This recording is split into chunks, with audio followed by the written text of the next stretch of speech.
Rabbi Dr. Avraham Twerski, in the book Living Each Day, he says that impediments to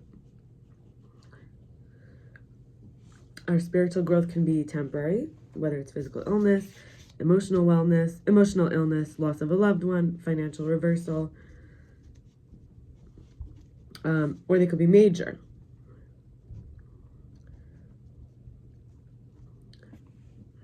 Whether you're bound to one is bound to old habits or patterns that we refuse to change, self-righteousness, obstinacy, escaping instead of coping, blaming others when things go wrong, drinking or drugging away problems.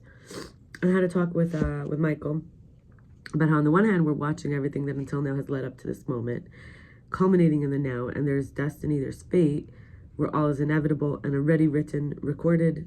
Our mindset would be like focused on the past in that paradigm.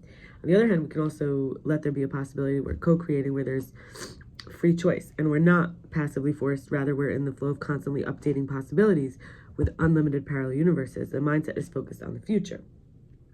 And so the tension between the two is what allows for presence with a capital P.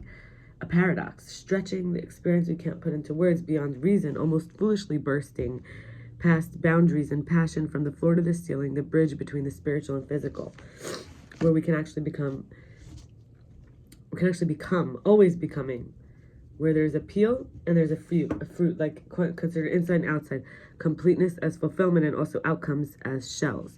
So the completeness is the fruit, and then the outcome that we want would be like the shell. Like we believe that the outcome, the outside, would indicate what's on the inside. So we're saying here the fulfillment of the inside and the outside, so there's separation. Potential versus actual reality. Parallel universes as well as only one co-created universe. And I want to talk about standards.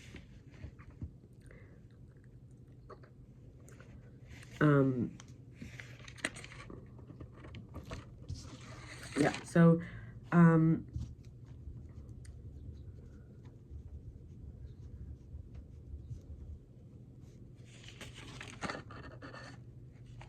like having standards, basically. So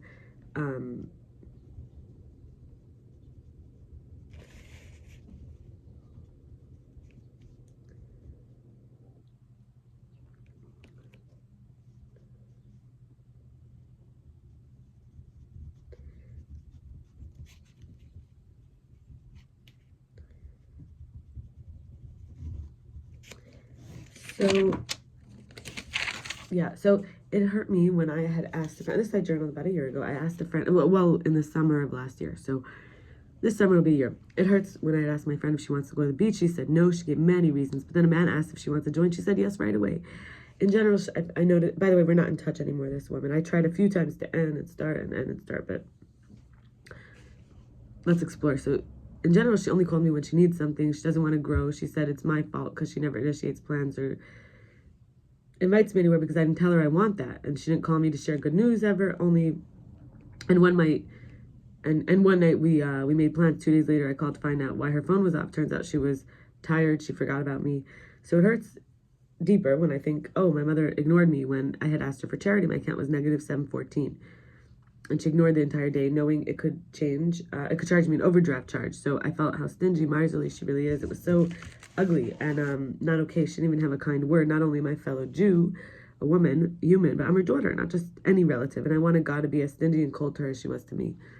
How she can always find reasons not to care, not to support. And it reminds me of how during coronavirus pandemic in the beginning, when I didn't know where I might move, when my roommate and I couldn't find a third roommate and almost lost the lease, and I had not received pandemic unemployment at that point, and I had serious problems in my neck with doctors all the time, that when she found out, she didn't even offer me one of the 2 empty bedrooms she had on a lease, and it's made of lies, the lease, because, for someone who, this is how I felt, for someone who loves to catch others on fraud, she committed fraud since she got the apartment she lives in, that she has kids living with her for decades after the children moved out.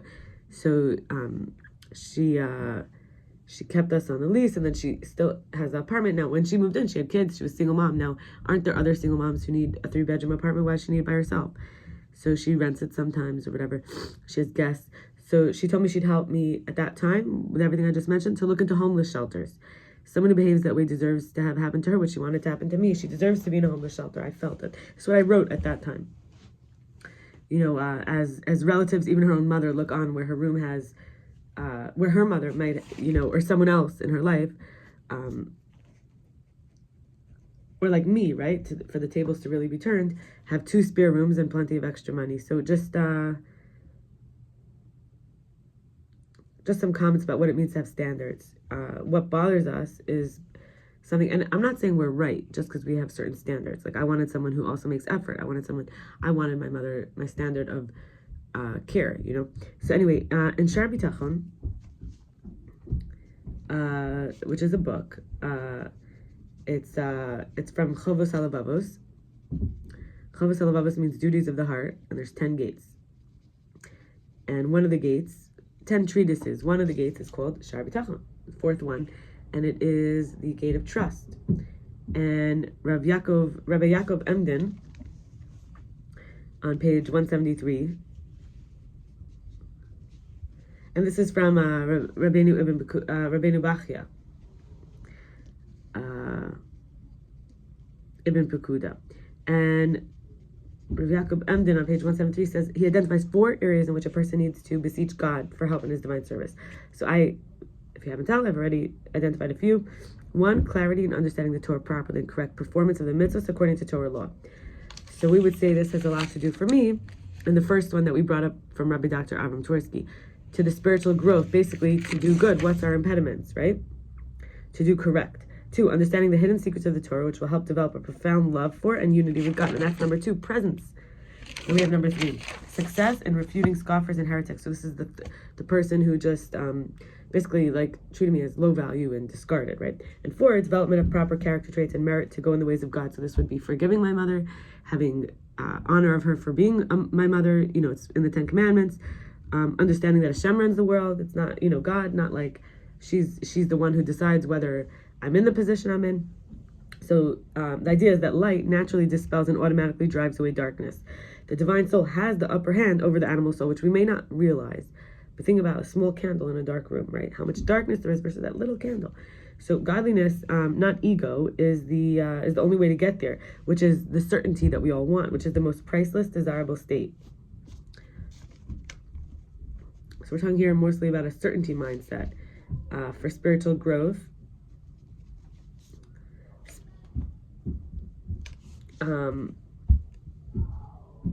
We can either go godly or go evil, one or the other. There's this publication called Moment, and there's volume 16, number 4 from August 1991. It was printed in a book called Judaism, a sourcebook.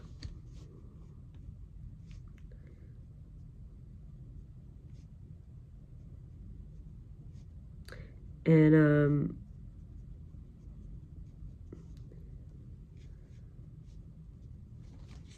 to the rabbis, a marriage without sex is not truly a marriage. Platonic marriages, considered the ideal in some Christian sources, have no place in Judaism. The Talmud discusses whether a couple can make a prenuptial agreement to avoid sexual relations in the marriage and forbids it, although it allows financial prenuptial agreement.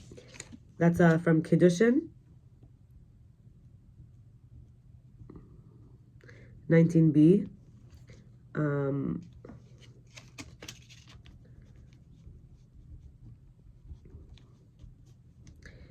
See, we have a lot more points from here.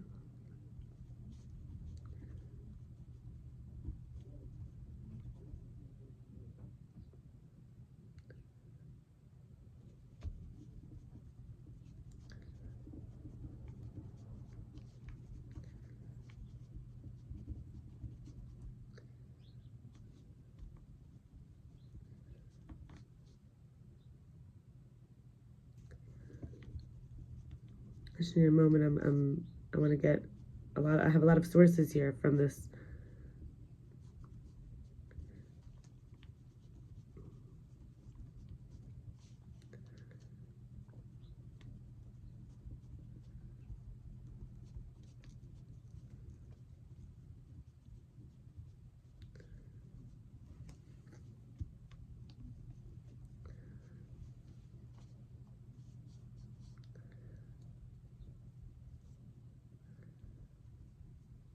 All right.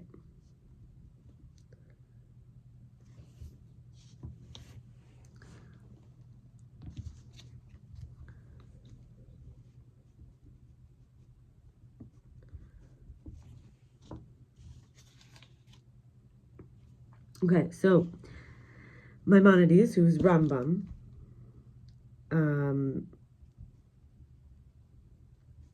he's usually quite conservative on sexual matters. He says a man's wife is permitted to him, therefore a man may do whatever he wishes with his wife. He may have intercourse with her at any time he wishes and kiss on whatever limb of her body he wants. He may have natural or unnatural sex as long as he does not bring forth seed in vain. However, it's a sign of piety not to show too much levity to sanctify himself at the time of intercourse.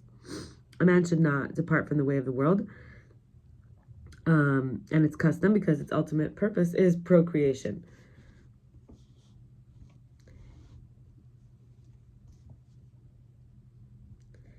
So, unnatural sex refers to any sexual activity where semination is not in the traditional place, including oral sex, anal sex, or what they call threshing within and winnowing without.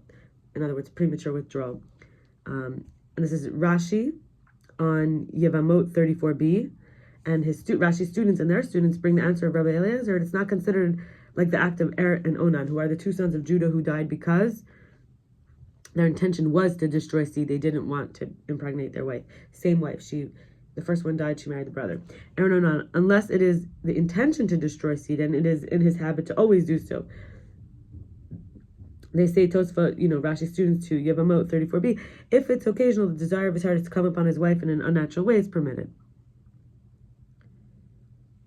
The rabbis are concerned with the pleasure being part of the act of a husband and wife, and therefore the Talmud recommends nudity. That's from Ketubot 48a. Not the concern there isn't pleasure, the concern that there will be pleasure. Sex at night in the dark should be the norm, so he doesn't ever see a blemish or find her undesirable. That's from Niddah 17a. A man may do whatever he pleases with his wife. There's rabbis in the Talmud who disagree that only missionary position is proper. That's from Nedarim 20b. A rebellious wife who wants to remain married but causes him pain by constantly refusing his sexual advances. If she finds him repulsive and she isn't considered rebellious, she's not considered rebellious or forced to have relations. So we don't know the details. It's from Ketubot 5.7 and 48, Ketubot 48a. And the Mishnah lays out severe financial penalties if she is rebellious and withholding from him. Also, a man can be considered rebellious for refusing to participate in regular sex relations with his wife. The Talmud in Niddah 31a says a man should contain himself in intercourse that his wife reach orgasm first. In Shemos, Exodus 21:10, it says he must not withhold from this one, in other words, his wife, her food, clothing, or her conjugal rights, which is onata. So a husband's obligation. Okay, a husband's obligation is to initiate sex with his wife whenever she desires it, even beyond the minimum. What's the minimum? In Ketubot 5.6 and Pesachim 72b, we learn men of independent means every day. Workmen, twice a week. What they call donkey drivers or ass drivers, weekly. Camel drivers, monthly. Sailors, every 6 months. And disciples can go study without permission for 30 days. Laborers, 1 week. And finally, we'll say, when you're ready for sexual union, this is addressing a man, see that your wife's intention combined with yours, and see that your intentions of you and your wife are combined, and don't hurry to arouse her till she is receptive. Be calm as you enter the path of love, and will the divine spirit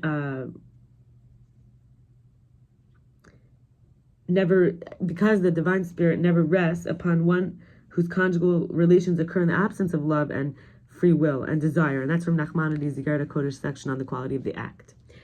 So that is all for these topics. So all the best. This video is for Wednesday, because I didn't record one on Wednesday.